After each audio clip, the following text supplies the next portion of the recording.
नमस्कार, मैं सुभाष शर्मा। कुछ और दिलचस्प किस्से जिनका मैं स्वयं साक्षी रहा हूं, आज आपके सामने लेकर के उपस्थित हुआ हूं। अक्सर सुनने में आता है कि विधायक दल की बैठक होगी और विधायक दल की बैठक में नेता का चुनाव किया जाएगा। मैं इस पूरी प्रक्रिया से जुड़ा रहा हूं, थोड़ा भाग्यशाली हूं। मैंने सबसे पहले 1989 में जब जनता दल की सरकार वीपी सिंह प्रधानमंत्री के रूप में शपथ ले चुके थे, उस वक्त सारे देश के लोकसभा चुनाव और उत्तर प्रदेश के विधानसभा चुनाव दोनों एक साथ हुए थे। तो वहां मैं उस प्रक्रिया में शामिल था और बड़ी महत्वपूर्ण जिम्मेदारी मेरे पास थी। मैं उसके विषय में बताऊंगा, वो विषय आपको थोड़ी देर बाद बताऊंगा। उससे पहले आइए, जो वर्तमान अभी एक सिनेरियो हमारे सामने है, जो चर्चा लगातार आती है और ऐसा कहा जाता है कि नेता का चुनाव विधायक दल की बैठक में होगा, यही सुनते हैं। उसमें सरकार किसी की भी हो, मैंने तो कई राजनीतिक दलों के इस तरह की विधायक दलों की बैठकें देखी है और मैं आपको बहुत दिलचस्प किस्से आज बताने जा रहा हूं। इसलिए आधे मिनट का समय लूंगा और, ताकि कुछ लोग और जुड़ जाएं। और मैं आपको आज बिल्कुल, मैं साक्षी हूं इन चीज़ों का। मैंने वो पूरा का पूरा प्रोसेस अपनी आंखों से देखा है, तो मैं आज आपको पूरा वो सिलसिलेवार किस्सा बताने वाला हूं। आइए शुरू करते हैं। 2002 से शुरू करते हैं, अपने उत्तराखंड से। वर्ष 2002 में एक जो बैठक हुई थी, वो बैठक दरअसल कहीं हुई ही नहीं। उस वक्त कांग्रेस पार्टी की सरकार आ गई थी और हाईकमान ने नाम भेज दिया वहां से कि नारायण दत्त तिवारी जी मुख्यमंत्री होंगे। पूरी कवायद, पूरा संघर्ष हरीश रावत जी का था, उनकी टीम का था। बहुत बड़ा एक संघर्ष था। बहुत लंबी यात्रा उन्होंने पूरे प्रदेश की गाड़ियों में की। उस वक्त ज़्यादा साधन राजनीति में होते नहीं थे और कारों में, जीपों में बड़ी रिस्क लेकर के की। और सरकार आने पर नारायण दत्त तिवारी जी को उसमें मुख्यमंत्री बना दिया गया। सच बताऊं, मीटिंग कोई नहीं हुई थी। हाईकमान से नाम आ गया, पार्टी के लोगों ने उसको सिरोधार्य कर लिया और कह दिया गया कि ठीक है, तिवारी जी को नेता इलेक्ट कर लिया जाता है। वो तो एक साधारण किस्सा है, लेकिन 2007 में इसी तरह के एक किस्से ने कितना बड़ा रूप ले लिया था, ये आपको मैं याद दिलाना चाहता हूँ। मुझे मालूम है आपकी स्मृति इतनी धूमिल अभी नहीं हुई होगी, जैसी आपको याद दिलाऊंगा आपको पता लग जाएगा। आइए 5 साल बाद की बैठक पर चलते हैं। 2007 में भारतीय जनता पार्टी की मेजोरिटी आ गई और यहाँ के संगठन ने, उस वक्त कोश्यारी जी, भगत सिंह कोश्यारी प्रदेश के अध्यक्ष थे भारतीय जनता पार्टी, और उनकी बहुत मेहनत थी, इसमें कोई दो राय नहीं है। खंडूरी जी का, जनरल खंडूरी का अपना एक नाम था, लेकिन जनरल खंडूरी उस वक्त तक कोई बड़े जन नेता नहीं बन पाए थे, ये भी सच है। और उनका कोई बहुत बड़ी भूमिका उस चुनाव में संगठन के रूप में, क्योंकि एटीट्यूड अपना अपना अलग अलग होता है। एक मेजर जनरल रैंक के रिटायर्ड फौजी का जो एक तौर तरीका होता है उसमें, और एक जो खाँटी राजनीतिज्ञ है जिसने लंबे समय से इस यात्रा को बूथ लेवल से, ग्राम प्रधान लेवल से और ऊपर तक ब्लॉक प्रमुख लेवल से ऊपर तक आए, उनका तरीका अलग होता है। तो ये बात सही है कि 90% एफर्ट इसमें कोश्यारी जी और संगठन का था, क्योंकि उस वक्त वही थे और बहुत ज़्यादा गुटबाजी यहाँ प्रदेश में थी नहीं। उससे पहले जो थी स्वामी जी का भारतीय जनता पार्टी के संगठन में उतना वर्चस्व नहीं था। उनको जब से हटा दिया गया था तो उनकी फिर बहुत ज़्यादा सुनवाई हुई नहीं, नित्यानंद स्वामी जी की। तो लगभग पूरी पार्टी यहाँ माननीय भगत सिंह कोश्यारी जी के नेतृत्व में ही काम करती थी। सरकार आने लायक विधायक आ गए। पैसिफिक होटल, ये जो कनक सिनेमा के पास है, इसमें मीटिंग रखी गई और यहाँ मीटिंग हुई, सारे विधायक पहुँच गए। यहाँ राय ली गई। मैं आपको यह बताना चाहता हूँ, यहाँ राय ली गई विधायकों की, और विधायकों की, अधिकांश विधायकों की राय भगत सिंह कोश्यारी जी के पक्ष में थी, बल्कि ज़्यादातर की थी। मैं ये कहूँ कि 80% से ज़्यादा की राय भगत सिंह कोश्यारी जी के पक्ष में थी। मुश्किल से 8-10 लोग जो न्यूट्रल बने हुए थे। लेकिन तभी दिल्ली से नाम आ गया, और नाम भी आ गया कि जनरल खंडूरी बनेंगे, जनरल बीसी खंडूरी मुख्यमंत्री बनेंगे। तो ये बैठकों में क्या होता है, मैं आपको ये बताने का प्रयास कर रहा हूँ। इन बैठकों में कभी औपचारिकता होती है और कभी वो औपचारिकता भी नहीं होती, सीधे सीधे नाम दिल्ली से आ जाता है। ये हाईकमान कल्चर अब सभी जगह पनप गया। कांग्रेस में भी पहले से था, भारतीय जनता पार्टी में भी हूबहू कार्बन कॉपी उसकी।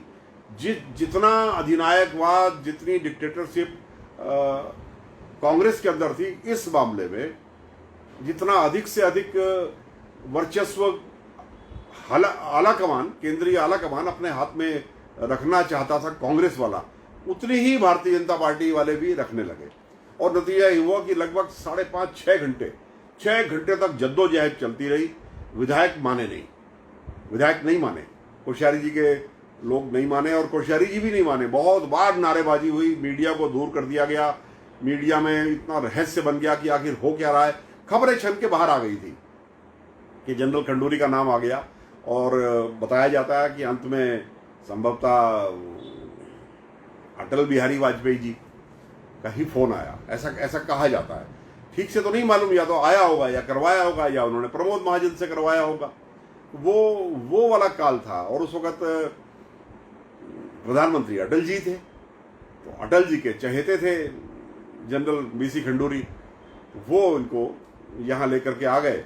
और उससे पहले वो उनके प्रिय विभाग जो उसका नाम स्वर्णिम चतुर्भुज योजना को लेकर के आया था ना, क्वाड्रेंगुलर रोड का, नेशनल हाईवे की शुरुआत हुई थी। और खंडूरी जी, जनरल खंडूरी, उनको इतना ज़्यादा पसंद करते थे अटल बिहारी वाजपेयी जी कि उन्होंने रेलवेज के बाद अगर किसी एक विभाग का इतना बड़ा बजट था तो वो इनके क्वाड्रेंगुलर जो चतुर्भुज योजना थी, स्वर्णिम चतुर्भुज योजना सड़कों की, उस वक्त एक उत्तर से दक्षिण और एक पूर्व से पश्चिम सड़क पूरे हिंदुस्तान में आर पार बनाने की योजना शुरुआत में हुई थी। और वहीं से वो ₹1 सेस पेट्रोल डीजल पर लगाना शुरू हुआ था। मैं ये बताना चाहता हूँ कि वो बहुत चाहते थे और उनके नाम के लिए दिल्ली जब अड़ गया और जब ये हो गया कि अब दिल्ली का आदेश फाइनल है, तब जाकर के खंडूरी जी का नाम मजबूरी में, यानी वो मीटिंग जो विधायक दल के नेता को चुनने के लिए, सर्वसम्मति से चुनने के लिए, लोकतांत्रिक तरीके से चुनने के लिए बुलाई गई थी, वहाँ लोकतंत्र नहीं रहा, सर्वसम्मति भी नहीं रही। वहाँ अधिकांश लोगों की क्या राय है इस पर भी गौर नहीं किया गया। जनरल खंडूरी को वहाँ पर मुख्यमंत्री बना दिया गया। उनके बीच में फिर दोनों के बीच में जो जद्दोजहद चली है कोश्यारी जी और खंडूरी जी बीच में, मुझे लगता है वो तो आज भी खत्म नहीं हुई। बहरहाल क्या हुआ वो एक अलग बात है, लेकिन विधायक दलों की बैठकों में क्या होता है ये मैं आपको यहाँ पर बताना चाह रहा हूँ। आइए अब 2012 की आपको विधायक दल की बैठक बताता हूँ। वो बहुत हास्यास्पद है। मैंने उस वक्त भी कांग्रेस के कुछ मित्रों से कहा था, 2012 में कुछ निर्दलियों को साथ लेकर के, उस वक्त तक यूकेडी वाले नहीं आए थे, 36-37 का आंकड़ा कांग्रेस पार्टी ने जोड़ लिया था। भारतीय जनता पार्टी 30-31 पर फंस गई थी और उन्हीं 3 पर जो निर्दलीय थे, 2 यूकेडी के, 1 निर्दलीय और 5 ये वाले जो थे, क्या बोलते हैं इनको, निर्दलीय लोग, इस तरह मिला के 7-8 लोग थे। तो वो दोनों जगह उनकी बात चलती थी, इधर भी चलती थी उधर भी चलती थी। अल्टीमेटली उनको कांग्रेस पार्टी ने अपने पक्ष में लेकर के और सरकार बनाने का दावा कर दिया। सरकार बनाने का जब दावा हुआ तो जो भी कुछ वायदे, जो भी कुछ कस्बे वादे हुए होंगे, वो तो कभी रहस्य का पर्दा उन पर से तो नहीं हटेगा, लेकिन विजय बहुगुणा हाईकमान के चहेते बन गए। और दिल्ली में हरीश रावत जी ने अपना कैंप लगा लिया। वहाँ पर कौन सी एक लेन थी, उसमें उनका घर था, मैं 1-2 बार उस घर में गया हूँ, पृथ्वीराज चौहान लेन या ऐसी कुछ थी, मैं अभी ठीक से मुझे याद नहीं है। उसमें वो उनका घर था, वहाँ वो चले गए और वहाँ उनके साथ 18 विधायक तो हमेशा रहे, 20-21 तक भी वहाँ पर विधायक जुड़ते रहे और उन्होंने बहुत दबाव डाला कि मुझे मुख्यमंत्री मुझे बनाइए, विधायकों की राय है। उसके बाद क्या हुआ कि विधायकों की वो बैठक, मैं ईमानदारी से कह रहा हूँ, विधायकों की वो बैठक जो बताई गई वो कभी हुई नहीं। आज आपको बताता हूँ मैं, विधायक दल की बैठक कभी नहीं हुई। विधायक दल की बैठक का के नाम से एक चिट्ठी सोनिया जी ने, कांग्रेस अध्यक्ष जी ने, उन्होंने किसको भेज दिया? राज्यपाल को। मार्गरेट अलवा जी उस वक्त थी, और मार्गरेट अलवा जी भले ही राज्यपाल थी, कहा जाता है राज्यपाल किसी दल का नहीं होता, लेकिन ये गलत है। ना पहले वो उदासीन होते थे, न्यूट्रल होते थे, ना आज न्यूट्रल है। पूरी तरह से उस पॉलिटिकल पार्टी से जिससे वो आए हैं, उसी के हितों को देखते हैं, जब तक बहुत मजबूरी ना हो। बंगाल में यही हो रहा है, आपने देखा। भगत सिंह कोश्यारी ने राज्यपाल रहते हुए महाराष्ट्र में क्या किया, आपने वो भी देखा। सवेरे 4:30 बजे बगैर मेजोरिटी के उनको शपथ दिला दी, जो अल्टीमेटली उनको इस्तीफा देना पड़ा। ऐसा होता रहता है। इसलिए होता है कि लोग गवर्नर बन जाते हैं, राज्यपाल बन जाते हैं, अपनी राजनीतिक जो उनकी प्रतिबद्धताएं हैं, जो उनके पॉलिटिकल एफिलिएशंस हैं, जो विचारधारा है, उसको नहीं छोड़ते। कहने को एक संवैधानिक पद है, लेकिन सच बात तो यह है कि इस व्यवस्था पर भी पुनर्विचार होना चाहिए, देर सवेर होना चाहिए, कि राजनीतिक लोग यहाँ आगे आए इस पद पर कि नहीं। क्योंकि उनके न्यूट्रल होने का, उनके उदासीन होने का, उनके निष्पक्ष होने का इसकी संभावना है नहीं। राजनीति जिस तरह से चलती है अपने हाई कमान से, वो भी प्रधानमंत्री से, गृह मंत्री से, वहीं से वो भी डिक्टेशन लेते हैं। मार्गरेट अलवा जी को चिट्ठी आ गई। बड़ा तकनीकी सवाल है, मैं चाहता हूं मेरे कांग्रेसी मित्र भी सुने इस बात को। मैंने उस वक्त भी अपने 1-2 कांग्रेसी मित्रों से कहा था, हरीश रावत जी उस मीटिंग में कभी आए नहीं। हरीश रावत जी के साथ नेगोशिएशन हुई, उनके लोग नहीं आए, उनके जो समर्थक थे वो भी नहीं आए, और ऐसा एक चिट्ठी चली गई कि सर्वसम्मति से उत्तराखंड के विधायक दल की बैठक में इनको नेता मनोनीत कर दिया गया है। विजय बहुगुणा जी मनोनीत करने में और मीटिंग में उसको एंडोर्स कराने में बड़ा फर्क है। मैंने कई विधायकों से पूछा था, क्या आपके किसी विधायक दल की बैठक की मीटिंग में साइन हुए? कहने लगे नहीं, वो सोनिया जी को ऑथराइज किया था, तो सोनिया जी ने भेज दिया। ये ठीक है, सोनिया जी को ऑथराइज किया, लेकिन मैं आपको प्रोसेस बताता हूँ। विधायक दल अपने किसी भी नेता को, अपने सर्वोच्च नेता को, अपने अध्यक्ष को या प्रधानमंत्री को ऑथराइज कर सकता है कि हमने आपको यह अधिकार दिया कि आप नेता चुने, और उन्हें नेता चुनने का भी अधिकार है। लेकिन प्रोसेस यहां कंप्लीट नहीं हो जाता। ये बात मैं आपको दोहराता हूं फिर से। अगर विधायक दल ये प्रस्ताव पास कर दे कि हमने नेता चुनने का अधिकार अपने हाईकमान को दिया, किसी एक आदमी का नाम दे दिया, इस स्थिति में सोनिया जी को दे दिया, वो राष्ट्रीय अध्यक्ष थी, और सोनिया जी को यह अधिकार दे दिया कि आप यहां का नेता चुन ले। सोनिया जी ने विजय बहुगुणा को चुन लिया। यहां औपचारिकता खत्म नहीं हो रही है। इसके बाद आपको बैठक करनी पड़ेगी। बैठक करके उसमें विधायकों से, चाहे जोर जबरदस्ती से, चाहे ऊपर के आदेश से, चाहे डर से, चाहे प्यार से, चाहे लिहाज से, आपको सबको साइन करने पड़ेंगे उस पर। यहां ऐसा नहीं हुआ था। यहां सीधे सीधे सोनिया जी की चिट्ठी आई राज्यपाल मार्गरेट अलवा जी के पास, और मार्गरेट अलवा जी ने उसको विधायक दल की चिट्ठी मान करके शपथ भी दिला दी। ये प्रोसेस का उल्लंघन था। मैं इसलिए बता रहा हूं, वो बात पुरानी हो गई, चली गई। वो विजय बहुगुणा भी अब मुख्यमंत्री नहीं रहे, वो हट गए थे बाद में, और वो अब इस पार्टी में भी नहीं है, वो भारतीय जनता पार्टी में चले गए, वो अलग कहानी है। लेकिन प्रोसेस पूरा नहीं हुआ। तो ये होता है विधायक दलों की बैठकों में। अब जो परसों हुई जो बैठक, या इससे पहले तीरथ जी को बनाने के लिए जो बैठक हुई, मैं उसकी भी आपको स्पष्ट बात कह दूं। तीरथ जी को बनाने के लिए हुई तो आखिरी वक्त तक किसी को मालूम नहीं था, किसी को पता नहीं था कि कौन बनेगा। तो विधायकों की राय कहां ली गई? 10 मार्च को जिस दिन इनका इलेक्शन हुआ, जिस दिन इनको घोषित किया गया, उस दिन विधायकों की सिर्फ बैठक हुई, विधायकों की उपस्थिति हुई, ना विधायकों की राय ली गई, ना विधायकों ने चुना। ये महत्वपूर्ण है। ना विधायकों की राय मांगी गई, ना विधायकों ने चुना। यही था कि ऊपर से पर्ची आएगी, और सबके सामने बिल्कुल सरेआम एक लिफाफा खोला गया, और उस लिफाफे में से पर्ची निकाली गई, और पर्ची निकाली गई ऐसे आदमी की जिसको एक भी विधायक ने ऑफिशियली उसका नाम प्रस्तावित किया ही नहीं उस बैठक में, और तीरथ सिंह जी को उसमें अनाउंस कर दिया गया, और सबके सामने था। अचानक तीरथ सिंह रावत जी को उनका नाम घोषणा कर दी। हो सकता है तीरथ जी को कान में बता दिया हो, ये हो सकता है, लेकिन बैठक तो नहीं हुई, विधायकों की राय तो नहीं थी ना। नतीजा क्या हुआ? मैं यहाँ किसी की आलोचना नहीं कर रहा, मैं ये कह रहा हूं कि जब आप इस सिस्टम को फॉलो नहीं करेंगे तो यही होगा कि 3.5 महीने में आपको फिर नया चुनना पड़ेगा। इस बार भी यही हुआ। मैं चयन पर सवाल नहीं उठा रहा, मैं इस चयन पर बिल्कुल सवाल नहीं उठा रहा कि इनको चुना गया, क्यों चुना गया। मुझे लगता है जितने चुने गए उनसे बेहतर है ये पुष्कर सिंह धामी, जितने अभी तक ये चुने गए, ये त्रिवेंद्र जी से भी और तीरथ जी से भी, इन दोनों से बेहतर है ये मेरी एक व्यक्तिगत पॉलिटिकल ऑब्जर्वर की तरह से, मैं राजनीति का विद्यार्थी हूँ, उसके हिसाब से मैं इनको बेहतर मानता हूँ। एक तो ये युवा है, युवा के अंदर काम करने की ज़्यादा इच्छा भी होती है और करेंगे, आगे उनका करियर है पूरा और उनके सामने बहुत कुछ है। अगर इस 6 महीने में परफॉर्म कर लिया तो अगले 5 साल भी इन्हीं के, वो करेंगे, काम करेंगे। वो अभी गुटबाजी का उस तरह का उनके ऊपर ठप्पा नहीं लगा। करियर की शुरुआत में तो हर कोई कहीं ना कहीं किसी से जुड़ता है। कोश्यारी जी ने उनको आगे बढ़ाया, लेकिन वो बेसिकली संगठन के आदमी है। विद्यार्थी परिषद में गए, वहां से आगे बढ़े, यूथ विंग में आए, भारतीय जनता पार्टी के युवा मोर्चा में आए, वहां से आगे बढ़े, विधायक हो गए। अब जो है वो उनका गुट उनके नाम से जाना जाएगा। अब एक नए गुट का प्रादुर्भाव हो गया राजनीति में उत्तराखंड की, उसका नाम हो गया धामी गुट, पुष्कर धामी गुट। तो अब उनका एक ऑरा है, उनका एक आभा मंडल तैयार हो जाएगा और वो जुड़ जाएंगे। तो यहाँ मैं उनके मनोनयन पर सवाल नहीं उठा रहा, लेकिन ये भी मनोनीत है। विधायकों की राय यहाँ भी नहीं ली गई और इनका नाम भी आखिरी 1-1.5 घंटे में लीक होकर के पहुंचा। किसी ने इनका नाम, क्योंकि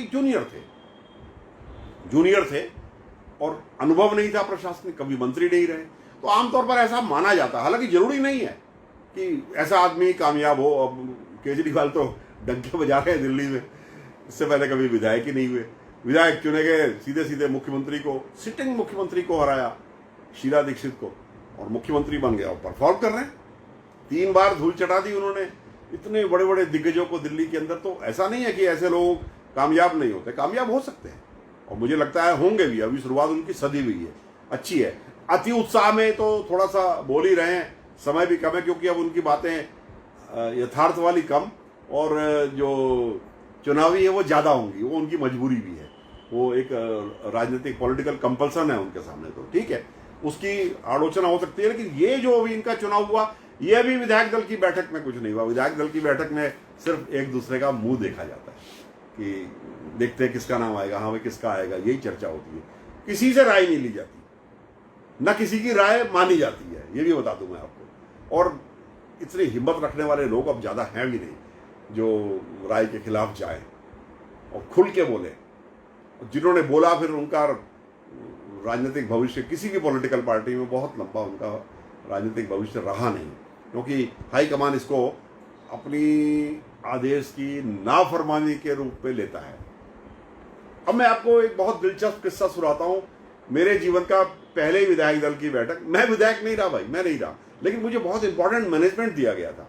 1989 जनता दल की सरकार, वहां तो 100% डेमोक्रेसी पर चलने वाले लोग ही थे उसके अंदर। वहां चुनाव हुआ था, मैं आपको बताता हूँ 1989 का। मैंने जहाँ से शुरुआत की थी कि विश्वनाथ प्रताप सिंह केंद्र में प्रधानमंत्री बन गए थे और उसके 3 या 4 दिन बाद उत्तर प्रदेश के मुख्यमंत्री का चुनाव होना था। चुनाव एक साथ हुए और जनता दल की वहाँ मेजोरिटी आ गई थी, थोड़ी सी कम थी, तो उसमें भारतीय जनता पार्टी के लिए बहुत सारी सीटें छोड़ी गई थी। देहरादून के हरबंस कपूर भी उसी दौर के विधायक थे 1989 में, उनके लिए देहरादून शहर की सीट छोड़ दी गई थी। चंद्रमोहन सिंह नेगी जी जनता दल के जो थे, उनके दबाव में कि नहीं ये सीट बीजेपी को देनी पड़ेगी, तो वहां से वो आज 8 साल से लगातार 8 बार वो वहां से विधायक हो रहे हैं। तो थोड़ा सा कम था उनका समर्थन था उसमें। उस वक्त कांग्रेस पार्टी विरोधी दल में थी, वो सत्ता में नहीं थी, नेता प्रतिपक्ष कांग्रेस पार्टी का था। तो यहाँ क्या हुआ कि मुलायम सिंह जी स्वाभाविक नेता थे, अध्यक्ष भी थे जनता दल के उत्तर प्रदेश के, लेकिन कहा जाता है विश्वनाथ प्रताप सिंह जी ने, हालांकि अब दोनों नेता आज नहीं हैं, उनके बारे में कहना ठीक नहीं है, लेकिन ये चर्चा में आया कि अजीत सिंह जी को, चौधरी चरण सिंह जी के सुपुत्र, जो मुलायम सिंह जी के लिए बहुत ज़्यादा आदरणीय थे, चौधरी चरण सिंह, उनके सुपुत्र अजीत सिंह को ये कह के भेज दिया गया कि आप वहाँ जाकर के दावा पेश करिए और हम मुलायम सिंह जी और आपके बीच चुनाव कराएंगे, हम अपनी लॉबी आपके साथ जोड़ देंगे। वीपी सिंह के साथ मोहम्मद आरिफ की लॉबी जुड़ी हुई थी, ये था कि वो भी सपोर्ट कर देंगे और तुम अपने साथ जोड़ लो।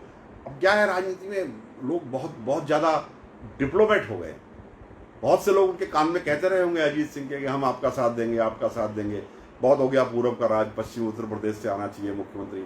और उनके पक्ष में बहुत सारे विधायकों ने उनको ये कह करके गलतफहमी पैदा करके उनको लखनऊ भेज दिया गया। तो ये स्थिति आ गई कि अब विधायकों की धरपकड़ शुरू हो गई।